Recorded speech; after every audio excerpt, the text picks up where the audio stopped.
Hello friends, स्वागत है आपका हमारे चैनल आर स्टार में। आई होप आप सब ठीक ठाक होंगे। तो फ्रेंड्स, काफ़ी लोगों के कमेंट्स आ रहे थे कि बीआरओग्रिफ कुक का सिलेबस करवाइए। तो फ्रेंड्स, आज मैं आप सबके लिए बीआरओग्रिफ कुक का जो सिलेबस है वो आपको डिटेल वाइज करवाने वाला हूँ। तो फ्रेंड्स, आज जो मैं आपको ये सिलेबस करवाने जा रहा हूँ ये बहुत ही इम्पोर्टेंट सिलेबस है। जिन बच्चों ने बीआरओग्रिफ एसकेटी का एग्ज़ाम दिया है जो अभी रिसेंटली हुआ है, उनको पता होगा कि हमारे वीडियो से अब की बार एग्ज़ाम में काफ़ी सिलेबस देखने को मिला था। हमारे अकाउंटिंग वाली वीडियो से भी 5-6 क्वेश्चन आए हुए थे और फायर फाइटिंग वाली वीडियो से भी कुछ क्वेश्चन आए हुए थे, और उसके साथ ड्यूटीज़ ऑफ स्टोर कीपर और हमारे जीके वाले वीडियो से भी काफ़ी क्वेश्चन आए हुए थे, और एमसीक्यूज़ वाले वीडियो भी आए, यानी कि लगभग बहुत से क्वेश्चन थे जो हमारी वीडियो से आए हुए थे। तो फ्रेंड्स, अब हम बीआरओग्रिफ कुक के बारे में भी बड़े डिटेल से पढ़ेंगे और वही मेन सिलेबस करवाएंगे जो आपको डायरेक्ट एग्ज़ाम में देखने को मिलेगा। तो ये वीडियोस आपको काफ़ी हेल्पफुल रहेंगी फ्रेंड्स। इससे पहले फ्रेंड्स, अगर आपने हमारे चैनल को अभी तक सब्सक्राइब नहीं किया है तो जल्द से जल्द हमारे चैनल को सब्सक्राइब कीजिए फ्रेंड्स, और अपने दोस्तों के साथ भी शेयर कीजिए ताकि ज़्यादा से ज़्यादा लोगों तक ये वीडियोस पहुंच सकें। फ्रेंड्स, कुछ दिनों से तबीयत बहुत ख़राब चल रही है, फिर भी आपके कमेंट्स को पढ़ के मैं आपके लिए मेहनत करके ये वीडियो बना के लाया हूँ। ये सब मेहनत फ्रेंड्स आप सबके लिए ही कर रहा हूँ, इसलिए आप मेरे चैनल को ज़्यादा से ज़्यादा सब्सक्राइब करें और ज़्यादा से ज़्यादा मेरी वीडियोस को शेयर और लाइक करें ताकि मैं आपके लिए और भी ज़्यादा वीडियोस बनाता रहूं और आपको एग्ज़ाम में काफ़ी हेल्प हो सके। तो ये जो आज की हमारी वीडियोस है फ्रेंड, ये वीडियो आपको हिंदी और इंग्लिश दोनों लैंग्वेज मिलने वाली है, जिससे कि इंग्लिश लैंग्वेज वालों को भी कोई दिक्कत नहीं आएगी। मेरी पिछली वीडियोस में काफ़ी कमेंट्स आते थे कि सर हमें हिंदी नहीं आती है, आप इंग्लिश में करवाइए। तो ये वीडियोस फ्रेंड मैं आपके लिए इंग्लिश और हिंदी दोनों लैंग्वेज में लेके आया हूँ, जिससे कि दोनों लैंग्वेज वालों को काफ़ी मदद मिलेगी। और फ्रेंड्स, अब हम इस सिलेबस को पूरा डिटेल में करेंगे, एक एक टॉपिक वाइज, हर एक टॉपिक से आपको डिटेल वाइज करवाऊँगा। उसके बाद एमसीक्यू की क्लास भी लगेंगी। तो फ्रेंड्स, कोई भी क्लास मत छोड़िएगा, और आपसे एक रिक्वेस्ट है कि जब भी आप वीडियो को देखें तब कॉपी पेन साथ में लेकर बैठें और जो जो मैं पढ़ा रहा हूँ उनको कॉपी में नोट डाउन करते रहें ताकि आपको बाद में भी याद करने में आसानी हो। तो फ्रेंड्स, आज की इस वीडियो में हम देखेंगे कि बीआरओग्रिफ कुक से रिलेटेड जो सिलेबस है, और उसके बाद हम टॉपिक वाइज एक एक टॉपिक को डिटेल वाइज पढ़ेंगे, जिससे कि आपको बीआरओग्रिफ कुक के एग्ज़ाम में काफ़ी हेल्प होगी और आप आसानी से कुक का एग्ज़ाम क्लियर कर सकेंगे। इसके बाद फ्रेंड्स, हम जीके की वीडियोस भी लाते रहेंगे और साथ साथ कुक से रिलेटेड एमसीक्यूज़ भी लाते रहेंगे। तो फ्रेंड्स, वीडियो शुरू करने से पहले अगर अब तक आपने हमारे चैनल को सब्सक्राइब नहीं किया है तो जल्द से जल्द हमारे चैनल को सब्सक्राइब कर लीजिएगा और हमारे सभी वीडियोस को लाइक और शेयर कीजिएगा, और अपने जितने भी फ्रेंड्स हैं जो बीआरओग्रिफ कुक की तैयारी कर रहे हैं उनके साथ इन वीडियोस को और चैनल को शेयर कीजिएगा।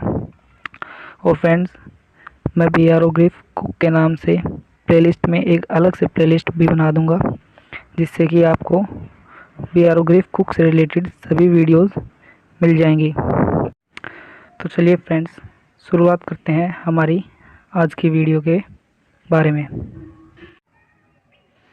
तो फ्रेंड्स, सबसे पहले हम देखेंगे हमारे जो बीआरओग्रिफ कुक से रिलेटेड जो सिलेबस है उसको। तो हमारे कुक के सिलेबस में जो सबसे पहला टॉपिक है फ्रेंड्स, वो है preparation of procedure and different types of ingredients used with quantity mentioned against each for preparation of Indian, South Indian, Mughlai, Hyderabadi, Chinese and continental dishes। यानी कि इसका मतलब है फ्रेंड्स कि जो हमारी डिशेज़ हैं, यानी कि जो हमारी इंडियन डिश हैं, साउथ इंडियन डिशेज़ हैं, मुगलई डिशेज़ हैं, हैदराबादी डिशेज़ हैं, चाइनीज़ डिशेज़ हैं और कॉन्टिनेंटल डिशेज़ हैं, उनके अंदर क्या क्या इंग्रेडिएंट्स डलते हैं और उनको बनाने का और उनको डालने का तरीका क्या क्या है, वो भी उनकी क्वांटिटी के हिसाब से। तो ये सब हम हमारे पहले टॉपिक में देखेंगे, जिसके अंदर 3 पार्ट आते हैं, यानी कि 3 तरह की डिशेज़ आएंगी जिसके लिए हमें इंग्रेडिएंट तैयार करने हैं। वो है नंबर 1 वेज डिशेज़ यानी कि शाकाहारी dish, number 2 non veg dishes यानी कि मांसाहारी, और नंबर 3 आती है स्वीट डिशेज़ यानी कि जो मिठाई होती हैं। इसके बाद फ्रेंड्स हमारा जो दूसरे नंबर का टॉपिक है वो है प्रिजर्वेशन ऑफ फूड यानी कि भोजन का संरक्षण, और जो नंबर 3 पे है वो है वॉशिंग या क्लीनिंग ऑफ यूटेंसिल्स यानी कि बर्तनों का धोना और उनको साफ़ करना। यूटेंसिल्स का मतलब होता है फ्रेंड्स बर्तन। तो जो हमारा तीसरा टॉपिक है वो बर्तनों की सफाई और उनको धोने के बारे में है। तो हमारा चौथा जो टॉपिक है फ्रेंड्स वो होगा जनरल नॉलेज से, यानी कि जीके से जो क्वेश्चन आएंगे। तो फ्रेंड्स ये चारों टॉपिक हमारे बीआरओ ग्रिप कुक के सिलेबस में आने वाले हैं। तो फ्रेंड्स आज जो सबसे पहला टॉपिक है जो हम करने वाले हैं वो है प्रिजर्वेशन ऑफ फूड यानी कि भोजन का संरक्षण। तो आइए फ्रेंड्स स्टार्ट करते हैं हमारे पहले टॉपिक प्रिजर्वेशन ऑफ फूड को। तो हमारा पहला टॉपिक है फ्रेंड्स प्रिजर्वेशन ऑफ फूड यानी कि भोजन का संरक्षण।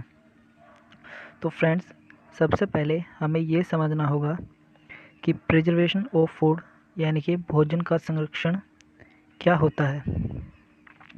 तो फ्रेंड्स हमारे पास बहुत से फूड होते हैं, जैसे कि हमारा हो गया मिल्क यानी कि दूध, उसके बाद आ गया कुक फूड यानी कि पका हुआ भोजन, वेजिटेबल सब्जियां, उसके बाद आ जाते हैं हमारे पास मीट यानी कि मांस, फिश यानी कि मछली, और उसके बाद आते हैं हमारे पास स्पाइसेस यानी कि मसाले, फ्लोर यानी कि आटा, और ड्राई फ्रूट यानी कि सूखे मेवे, और शुगर यानी कि चीनी। तो फ्रेंड्स हमारे पास ये सब जो फूड होते हैं ये आते हैं, और इन सब को ख़राब होने से बचाना यानी कि ये फूड ख़राब ना हो, इनका इस्तेमाल सही तरीके से हो सके, इसी को हम प्रिजर्वेशन ऑफ फूड्स में पढ़ते हैं। ये सब भोजन गल सड़ न जाएं, इनको ठीक प्रकार से रखना आदि, ये सब हम प्रिजर्वेशन ऑफ फूड्स में पढ़ेंगे। आई होप फ्रेंड्स आपको समझ में आया होगा कि प्रिजर्वेशन ऑफ फूड क्या होता है। इसके बाद हम देखेंगे प्रिजर्वेशन ऑफ फूड की डेफिनेशन क्या होती है। तो प्रिजर्व फूड की डेफिनेशन है the process in which the food material are given a suitable physical or chemical treatment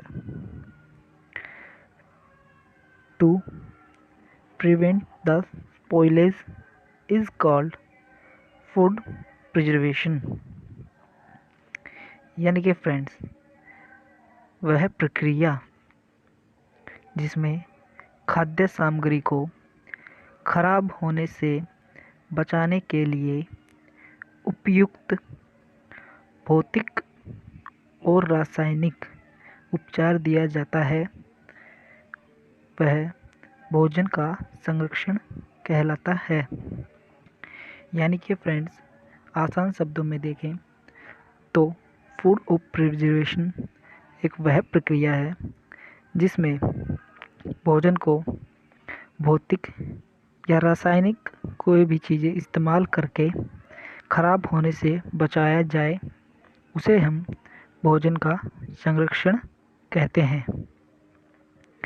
तो आई होप फ्रेंड्स, आपको भोजन के संरक्षण की डेफिनेशन अच्छे से समझ में आ गई होगी। तो चलिए फ्रेंड्स, अब हम इसके बारे में आगे पढ़ते हैं। तो फ्रेंड्स, अब आगे हम देखेंगे सबसे पहले टाइप्स ऑफ प्रिजर्वेशन, यानी कि संरक्षण के प्रकार। मतलब हम भोजन को किस किस तरीके से बचा के रख सकते हैं, भोजन का हम किस प्रकार संरक्षण कर सकते हैं। तो आइए फ्रेंड्स, हम देखते हैं अब types of preservation of food. तो हमारा जो पहला टाइप ऑफ प्रिजर्वेशन है वो है बाय ड्राइंग, यानी कि सुखाकर। मतलब कि भोजन को सुखाकर। आपने बहुत बार देखा होगा फ्रेंड्स कि हम कई प्रकार के फूड होते हैं, जैसे कि पालक हो गया, मेथी हो गई, मटर हो गई, गाजर हो गई। इन सब को फ्रेंड्स हम धूप में सुखाकर रख लेते हैं ताकि हम इनको बाद में कभी भी ज़रूरत पड़ने पर इनका इस्तेमाल कर सकें और ये सब जल्दी से ख़राब न हो। इस प्रकार की सब्जियों को फ्रेंड हम इसलिए भी सुखा कर रखते हैं ताकि जब इनका मौसम ना हो उस समय भी हम इन सब्जियों को दोबारा से इस्तेमाल कर सकें। तो ये था फ्रेंड्स हमारा पहला टाइप ऑफ प्रिजर्वेशन, जो है बाय ड्राइंग, यानी कि सब्जियों को सुखाकर। इसके बाद फ्रेंड्स हम चलते हैं हमारे सेकंड टाइप ऑफ प्रिजर्वेशन की तरफ। तो फ्रेंड्स, हमारा जो सेकंड टाइप ऑफ प्रिजर्वेशन है वो है बाय हीटिंग, यानी कि गर्म करके। मतलब कि हम भोजन को गर्म करके किस प्रकार संरक्षित रख सकते हैं, उसको किस प्रकार बचा के रख सकते हैं। तो आइए फ्रेंड्स देखते हैं। तो इस प्रक्रिया के अंदर फ्रेंड्स हम दूध को, यानी कि जो मिल्क होता है हमारा दूध, उसको गर्म करके रखते हैं। आपने देखा होगा फ्रेंड्स कि कभी भी कच्चे दूध को नहीं रखना चाहिए, वह बहुत जल्दी ख़राब हो जाता है। उसके अंदर बैक्टीरिया उत्पन्न हो जाते हैं जिसकी वजह से कच्चा दूध जो होता है वो ख़राब हो जाता है। तो दूध को कभी भी कच्चा नहीं रखना चाहिए, उसे हमेशा गर्म करके उबाल कर रखना चाहिए, जिससे कि उसके अंदर के जो बैक्टीरिया होंगे वो उत्पन्न नहीं होंगे और हमारा दूध काफ़ी लंबे समय तक बचा रहेगा। तो फ्रेंड्स, जो हमारा दूध होता है उसे हमें कम से कम 145 डिग्री फ़ारेनहाइट तक गर्म करना चाहिए, जिससे कि उसके अंदर के जो बैक्टीरिया होंगे वो ख़त्म हो जाएंगे। और अगर हमसे पूछा जाए कि सेल्सियस में उसे कितने डिग्री तक गर्म करना चाहिए, तो सेल्सियस में हमें लगभग 62 डिग्री तक दूध को उबालना चाहिए, जिससे कि उसके अंदर के बैक्टीरिया समाप्त हो जाएंगे और हमारा दूध बचा रहेगा। तो ये था फ्रेंड्स हमारी दूसरे टाइप का प्रिजर्वेशन, यानी कि बाय हीटिंग प्रिजर्वेशन, खाने को गर्म करके रखना, जिसके अंदर हमारा मिल्क आ गया। मिल्क को हम सब गर्म करके ही रखते हैं, जिससे कि वो काफ़ी लंबे समय तक सुरक्षित रहता है। तो आइए फ्रेंड्स, अब चलते हैं हमारे थर्ड टाइप ऑफ प्रिजर्वेशन की तरफ, जो कि है बाय कूलिंग, यानी कि ठंडा करके। इसका मतलब होता है फ्रेंड्स कि भोजन को ठंडा करके कैसे प्रिजर्वेट किया जा सकता है। तो इसके अंदर जो फ्रेंड्स हमारा फूड आता है, उनमें होते हैं फ्रेंड्स हमारे फ्रूट, यानी कि फल, वेजिटेबल यानी कि सब्जियां,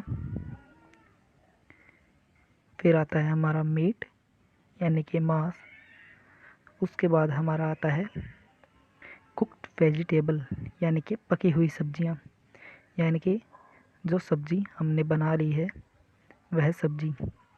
और उसके बाद आता है डो। डो का मतलब होता है फ्रेंड्स गीला आटा, यानी कि जो आटा हमने गूंथ लिया है उसे हम डो बोलते हैं। जो हमारा सूखा आटा होता है फ्रेंड्स, उसे हम फ्लोर बोलते हैं। और जो हमारा आटा गीला होता है, यानी कि जिस आटे को हम गूंथ लेते हैं, उसको हम डो बोलते हैं। तो ये बात फ्रेंड्स हमेशा आप सबको याद रखनी है कि जो हमारा गीला आटा होता है उसे हम डो बोलते हैं। तो फ्रेंड्स ये सब वो फूड हैं जो जो आपने अभी देखे, यानी कि fruit, vegetable, meat, cooked vegetable और डो। इन सब को हम फ्रिज में ठंडा रखते हैं, जिससे कि इनके अंदर के जो बैक्टीरिया होते हैं वो सब उत्पन्न नहीं होते। क्योंकि फ्रेंड्स इन सब फूड के अंदर पानी की यानी कि मॉइस्चर की मात्रा अधिक होती है। तो काफ़ी बैक्टीरिया ऐसे होते हैं फ्रेंड्स जो मॉइस्चर में उत्पन्न होते हैं और इन सब को ख़राब कर देते हैं। तो इन सब फ्रूट्स को इन सब फूड्स को हमें फ्रिज के अंदर या किसी भी कूलिंग के अंदर रखना चाहिए, जिससे कि इनका मॉइस्चर सूख जाएगा और जो बैक्टीरिया होंगे वो ज़्यादा उत्पन्न नहीं होंगे, जिसकी वजह से फ्रेंड्स ये सब खराब नहीं होंगे। तो फ्रेंड्स फिर से देखते हैं कि हमारे कूलिंग के द्वारा किन किन फूड्स को प्रिजर्वेट किया जा सकता है।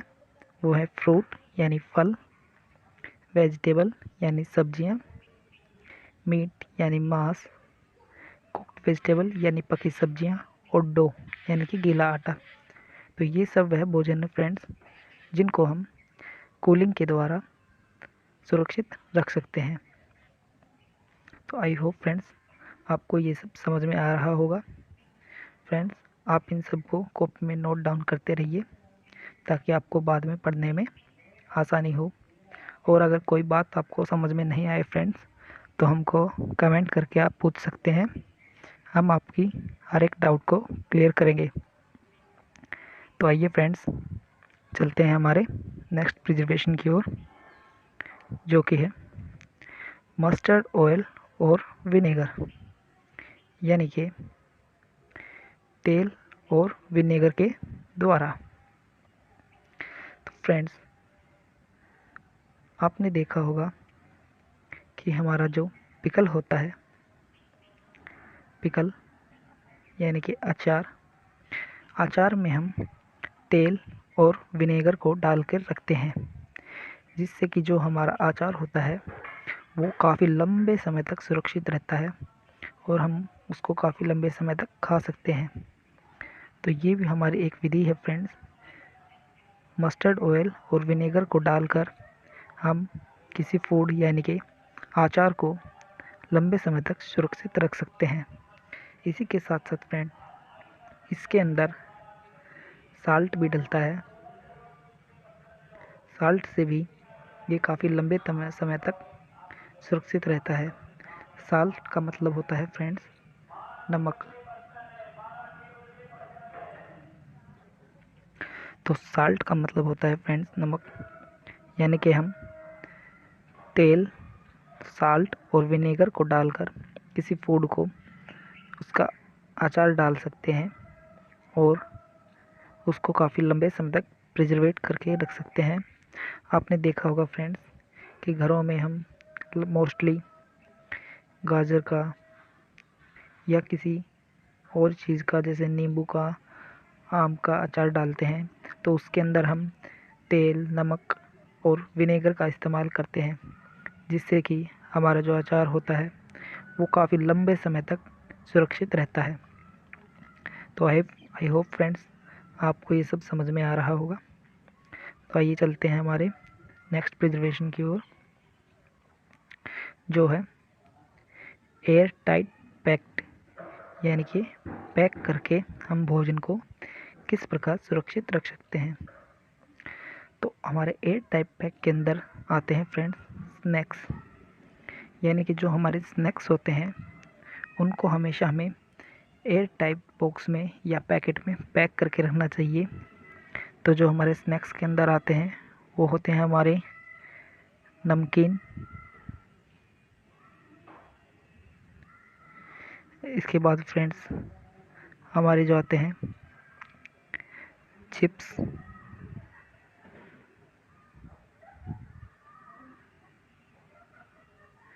बिस्किट,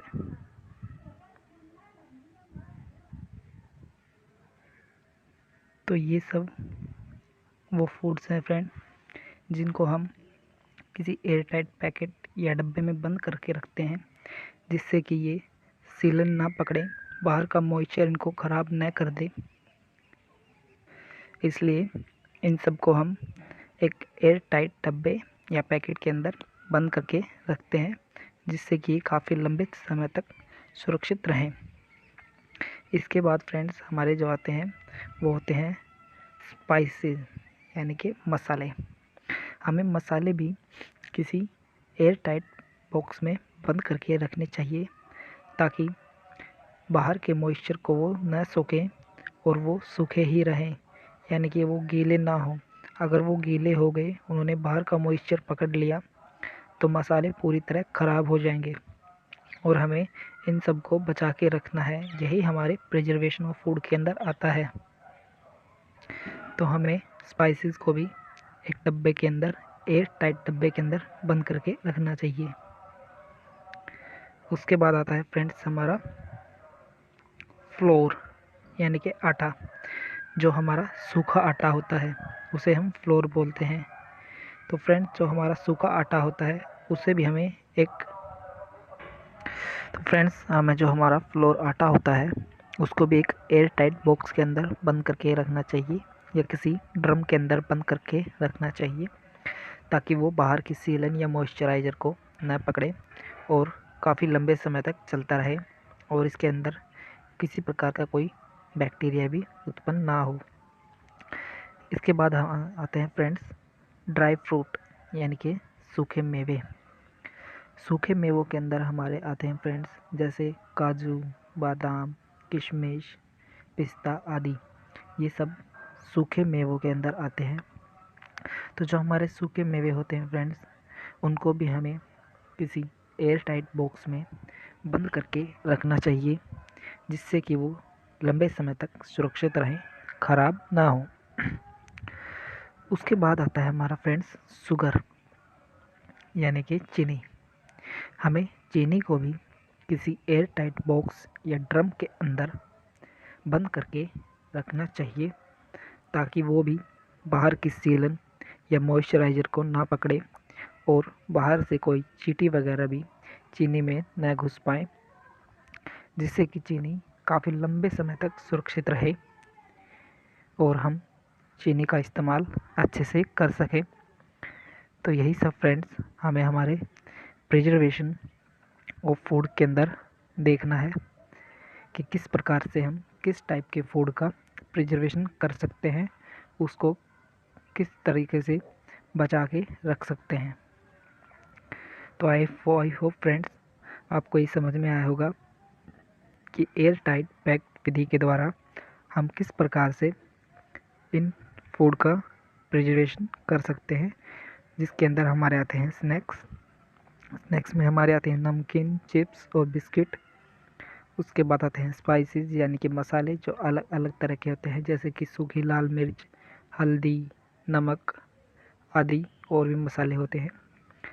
उसके बाद आता है हमारा फ्लोर, आटा, यानी कि जो सूखा आटा होता है गेहूं का या और भी किसी अनाज का आटा हो सकता है। उसके बाद आते हैं फ्रेंड्स हमारे ड्राई फ्रूट, जैसे कि बादाम, किशमिश, काजू, पिस्ता एक्सेट्रा, और शुगर यानी कि चीनी। इन सब का प्रिजर्वेशन हम कैसे करते हैं ये अभी आपने देखा।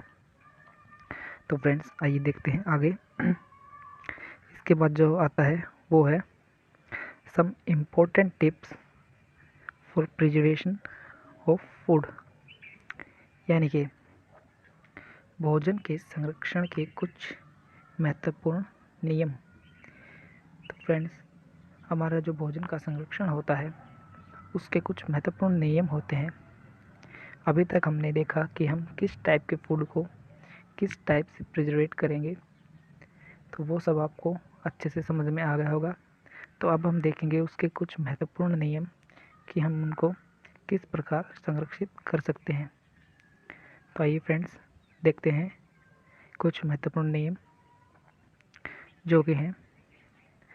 Number 1, clean cooking area properly, यानी कि जो हमारे भोजन पकाने की जगह है वह साफ रखनी चाहिए।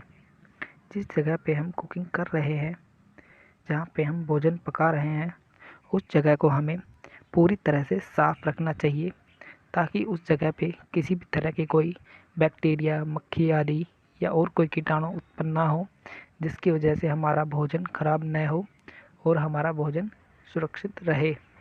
इसी के लिए हमें हमारे कुकिंग एरिया को अच्छी प्रकार से साफ करके रखना चाहिए।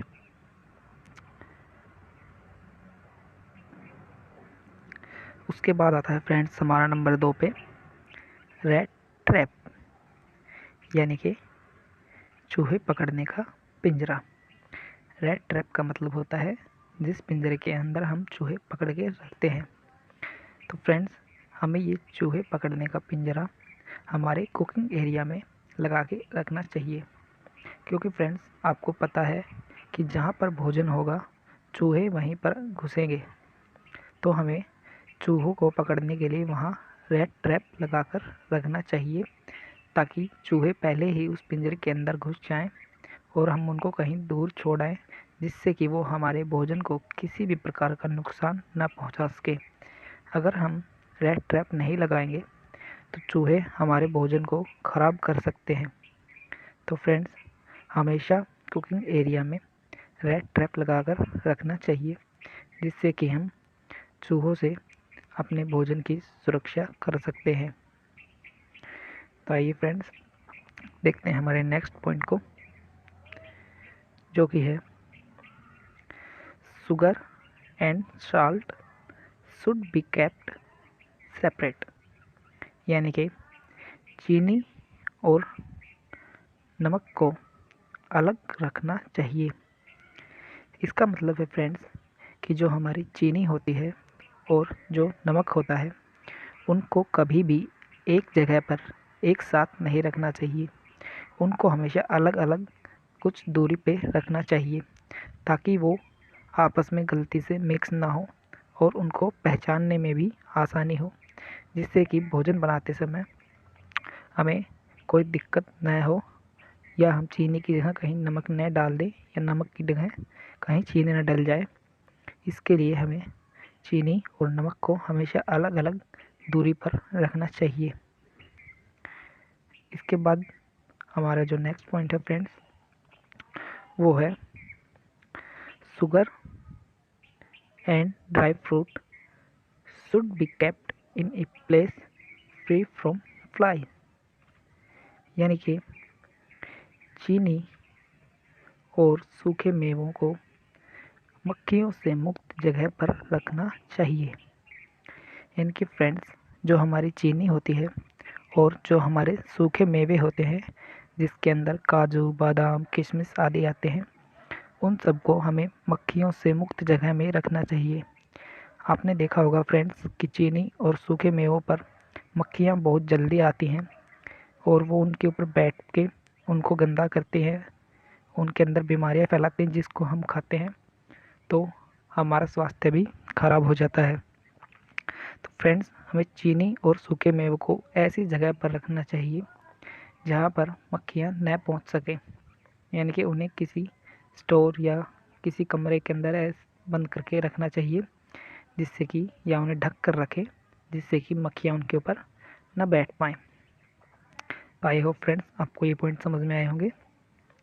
तो चलते हैं हमारे नेक्स्ट पॉइंट पे, जो कि है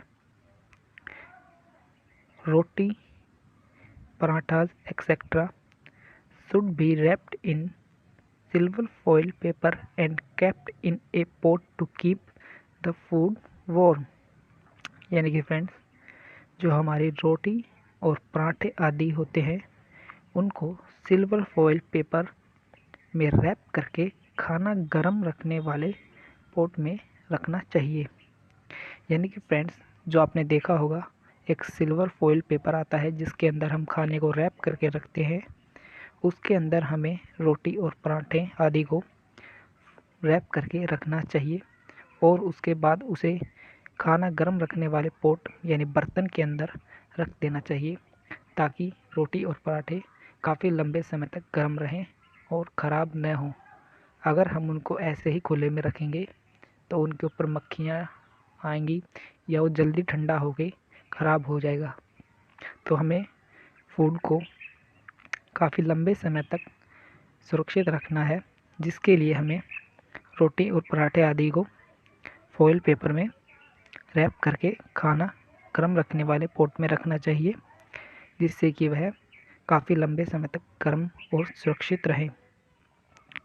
तो फ्रेंड्स, आपने अभी तक पढ़ा हमारा प्रिजर्वेशन ऑफ फूड और उनको किस किस प्रकार से फूड को प्रिजर्वेट कर सकते हैं और फूड प्रिजर्वेशन के कुछ महत्वपूर्ण नियम भी आपने अभी तक पढ़े। आई होप फ्रेंड्स आपको ये सब काफ़ी समझ में आया होगा। अगर आपको इनमें से कुछ भी समझ में नहीं आया है फ्रेंड्स, तो आप हमें कमेंट करके बेझिझक पूछ सकते हैं। हम आपकी हर प्रकार से सहायता करेंगे, आपके हर डाउट को क्लियर करेंगे। फ्रेंड्स, आप लोगों के ही इतने कमेंट्स आ रहे थे कि सर बीआरओ कुक से रिलेटेड सिलेबस करवाइए, जिसका एग्ज़ाम बहुत जल्द होने वाला है। फ्रेंड्स, मेरी तबीयत कुछ दिनों से काफ़ी ख़राब चल रही थी, फिर भी आप लोगों के इतने कमेंट्स पढ़ के मैं आपके लिए वीडियो लेके आया हूँ। ये सब मेहनत फ्रेंड्स मैं आपके लिए कर रहा हूँ ताकि आपको ज़्यादा से ज़्यादा फ़ायदा हो सके। इसलिए फ्रेंड्स, आप मेरे चैनल को भी सब्सक्राइब कीजिए और ज़्यादा से ज़्यादा अपने फ्रेंड्स के साथ शेयर कीजिए, उनसे भी चैनल को सब्सक्राइब करवाएं और मेरी वीडियोस को शेयर और लाइक ज़रूर करें फ्रेंड्स, ताकि मैं आपके लिए जल्द से जल्द नई नई वीडियोस लाता रहूं। तो फ्रेंड्स, ये थी हमारी आज की पहली कुक से रिलेटेड वीडियो, जो कि थी प्रिजर्वेशन ऑफ फूड यानी कि भोजन के संरक्षण के बारे में। तो फ्रेंड्स, आगे भी हम जो बाकी टॉपिक्स हैं उन सभी के ऊपर जल्द से जल्द सारी वीडियो लेके आएंगे फ्रेंड्स। मैं आपको बीआरओ ग्रिप कुक से रिलेटेड जितना भी सिलेबस है आपको पूरा सिलेबस कवर करवाऊंगा फ्रेंड्स। उसके बाद आपके बीआरओ ग्रिप कुक से रिलेटेड एमसीक्यू और जीके के एमसीक्यू भी लेके आऊँगा फ्रेंड्स। इसलिए आप ज़्यादा से ज़्यादा मेरे चैनल को शेयर कीजिए और जल्द से जल्द चैनल को सब्सक्राइब कीजिए। और फ्रेंड्स, बीआरओ ग्रिप कुक के नाम से मैं अपने चैनल में अलग से प्लेलिस्ट बना के डाल दूँगा, जिससे कि आपको मेरी बीआरओ ग्रिप कुक से रिलेटेड वीडियोज़ को ढूंढने में आसानी होगी। तो फ्रेंड्स, कमेंट्स में ये भी ज़रूर बताएं कि आपको ये वीडियो कैसी लगी और कुछ भी समझ में नहीं आया हो तो वो आप हमें कमेंट करके पूछ सकते हैं। तो आज के लिए इतना ही फ्रेंड्स, मिलते हैं हमारी नेक्स्ट वीडियोज़ में। Thank you.